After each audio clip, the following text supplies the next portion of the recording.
यहां से एक स्टेप आगे बढ़ा।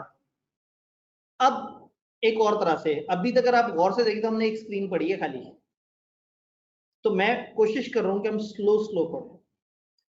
ओनरशिप और कंट्रोल के हिसाब से कंपनियों की कैटेगरी है। देखिए, इंसान में रिश्ते होते हैं, इंसानों में क्या होता है, रिश्तेदारियां होती हैं, ताल्लुक वाबस्तगी होती है। तो होता ही है कि इंसानों में हम देख लेते हैं कि बड़ा कौन है छोटा कौन है। नॉर्मली औलाद अपने वालिदैन का कहना मानती है। तो कल को अगर कोई से दो मासूम गोल मटोल से बच्चों के नाम पे बहुत ज्यादा महंगी प्रॉपर्टियां निकल आए कहीं, तो लोग उनके शरीफ वालिद के ऊपर शक करते हैं। वो कहते हैं किसी शरीफ आदमी के प्लॉट होंगे या प्रॉपर्टी होगी जो उसने अपने बच्चों को देती होगी, यानी बच्चे वालिदैन के अंडर काउंट होते हैं। तो होता ही है कि इंसानों में रिश्तेदारी होती है, हम कहते हैं ये वालिद है, ये उसकी औलाद है। क्या कंपनियों में भी रिश्तेदारी होती है? क्या कंपनी में वालिद औलाद का कॉन्सेप्ट होता है? यस, होता है। कंपनी में हम कहते हैं कि एक बड़ी कंपनी होती है और एक दूसरी कंपनी उसके अंडर आती है। जो बड़ी कंपनी होती है उसको हम कहते हैं होल्डिंग कंपनी। होल्डिंग कंपनी बड़ी कंपनी होती है, और जो उसके अंडर आती है उसको हम कहते हैं वो सब्सिडरी कंपनी होती है। Holding company, subsidiary company. Holding company मतलब आका कंपनी, मालिक कंपनी, हाकिम company.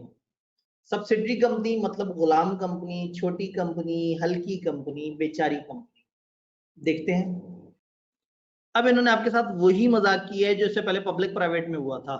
Holding company means a company which is another companies holding company if but only if that other company is it's subsidiary. Definition पढ़ लो जी। Holding company किसे कहते हैं? Holding company उस holding company को कहते हैं जो कि इस वजह से होल्डिंग कंपनी है कि कोई दूसरी कंपनी उस होल्डिंग कंपनी की सब्सिडरी कंपनी है। कर लो गल, समझा लो होल्डिंग, कुछ भी नहीं बताया। इन्होंने कहा किसी कंपनी को होल्डिंग तभी कहेंगे जब कोई सब्सिडरी है। यानी अगर पूछा जाए कि जी आका किसे कहते हैं, तो मैं कहूंगा किसी शख्स को आका तब कहेंगे जब कोई दूसरा शख्स ऐसा मौजूद है जो गुलाम हो जिसका वो आका हो। तो अब गुलाम डिफाइन करेंगे तो आका समझ आएगा, तो उन्हें होल्डिंग को डिफाइन ही नहीं किया। तो अगेन ई भी, वो क्या कहते हैं, ई रॉन्ग नंबर है, क्रॉस कर दें से, मतलब इसने कुछ नहीं बताया। हमसे क्या पूछेंगे, होल्डिंग कंपनी बताओ, हम भी यही मजाक कर देंगे, हम कहेंगे होल्डिंग तब बताएंगे जब सब्सिडरी बताओ।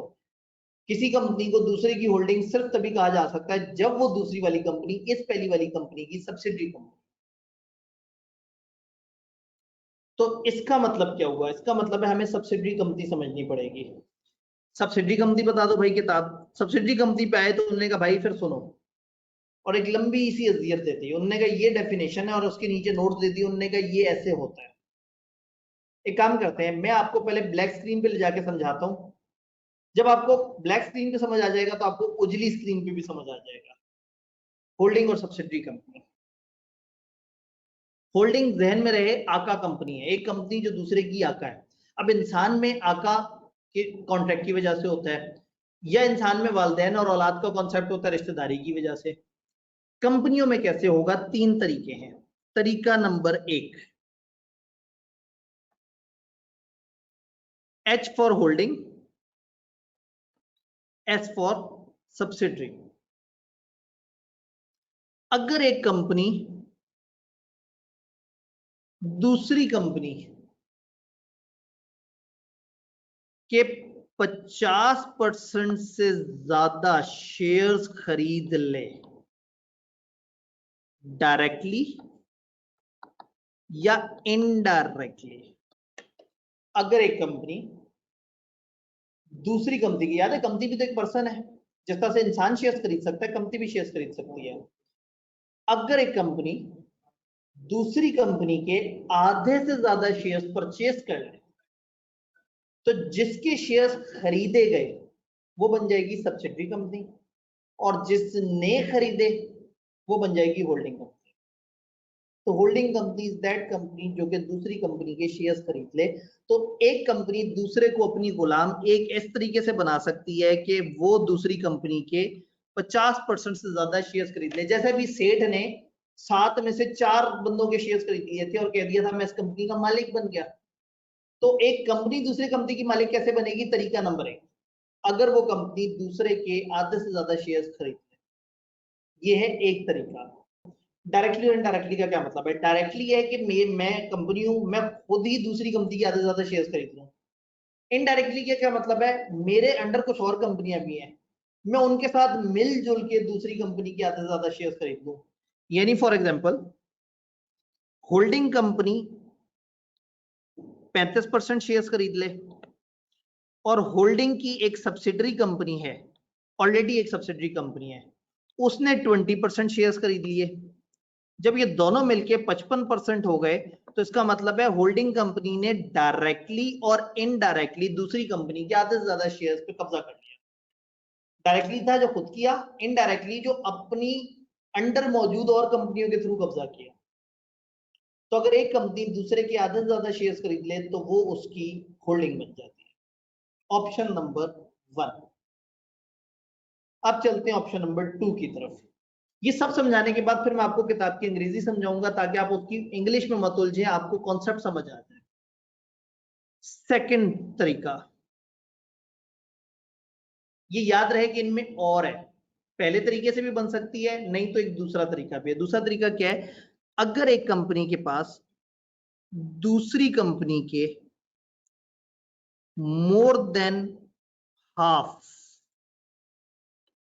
डायरेक्टर्स को अपॉइंट करने की पावर आ जाए।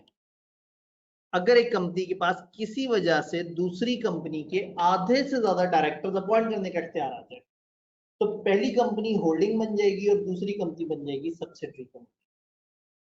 अगर एक कंपनी के पास दूसरी कंपनी के आधे से ज्यादा डायरेक्टर अपॉइंट करने का इख्तियार आ जाए, अब सवाल ये कि ये पावर कैसे आएगी?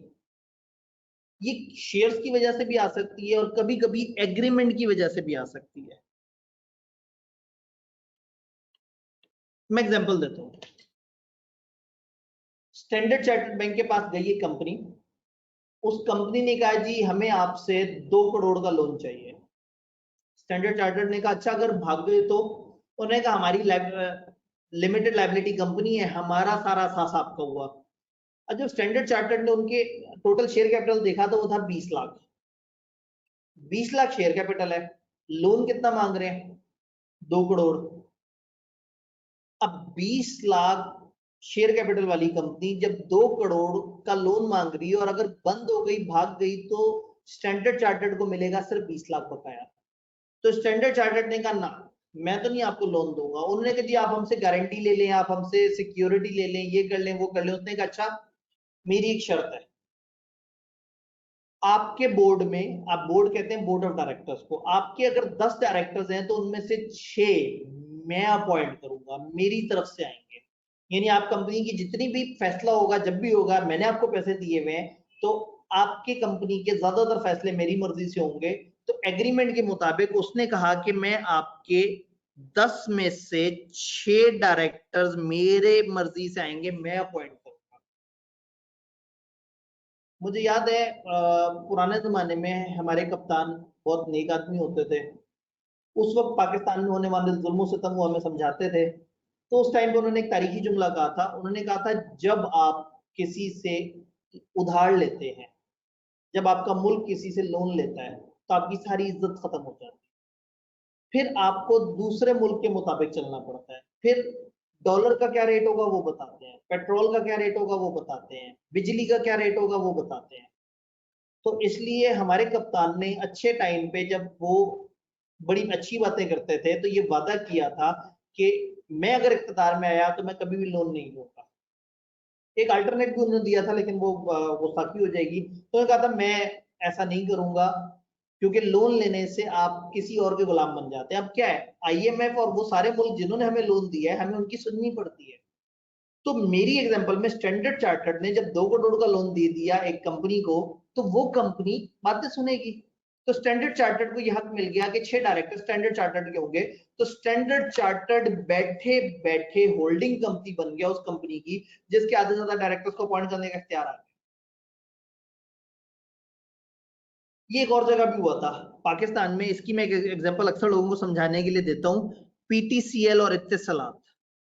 इत्तिसलात एक इंटरनेशनल इदारा था। बहुत पहले मुशर्रफ दौर के आसपास ये पीटीसीएल को खरीदने लगे थे। गवर्नमेंट के साथ डील हो गई, गवर्नमेंट ने इनसे ये वादा किया कि हम पीटीसीएल को आपकी सब्सिडरी बना देंगे। मामला मीडिया पे आ गया अचानक से। जब मीडिया पे मामला आया तो मीडिया वालों ने गवर्नमेंट के एक मिनिस्टर को बिठा के उससे सवाल पूछा, जी सुना है कि पीटीसीएल को बेच दिया गया है, आप क्या कहते हैं? तो गवर्नमेंट के उस मिनिस्टर ने कहा, जी पीटीसीएल गवर्नमेंट ऑफ पाकिस्तान की सब्सिडरी है। पीटीसीएल हमारे इख्तियार में है और जिनको नहीं पता वो इंटरनेट पे सर्च करके देख लें। पीटीसीएल के 65% शेयर 65 गवर्नमेंट ऑफ पाकिस्तान के पास है और 35% बाहर है। तो पीटीसीएल हमारी सब्सिडरी है। ये नहीं बोला इत्तिसलात की नहीं है, बस ये कह दिया हमारी सब्सिडरी है। लोग खुश हो गए। लोगों को तो गूगल पे सर्च किया और उन रिपोर्टरों को लानत भेजी कि कितने घटिया लोग थे जो कहते गवर्नमेंट ने बेच दी। इत्तिसलात ने कहा किबला ये आपने क्या किया? आपने हमारे साथ वादा किया था कि पीटीसीएल को हमारी सब्सिडी बनाएंगे। उन्होंने कहा भाईजान कमती लॉ है ना, पीटीसीएल के सारे डायरेक्टर्स आप लोग चूज करेंगे, पीटीसीएल आपके मुताबिक चलेगी, जो आप कहेंगे जैसे कहेंगे वैसे चलेगी। तो हुआ ये कि पीटीसीएल गवर्नमेंट ऑफ पाकिस्तान की सब्सिडी भी बन गई और पीटीसीएल इत्तिसलात की भी सब्सिडी बन गई। ये दो अलग अलग ऑप्शन है ना, पहले के थ्रू या दूसरे के थ्रू, किसी भी एक तरीके से एक कंपनी दूसरे को अपनी सब्सिडी बना सकती है। ये दोनों में और है, या आप आधे से ज्यादा शेयर्स ले लें खुद या मिलजुल के, या आपकी कंपनी के पास दूसरी कंपनी के आधे से ज्यादा डायरेक्टर्स को अपॉइंट करने का इख्तियार है।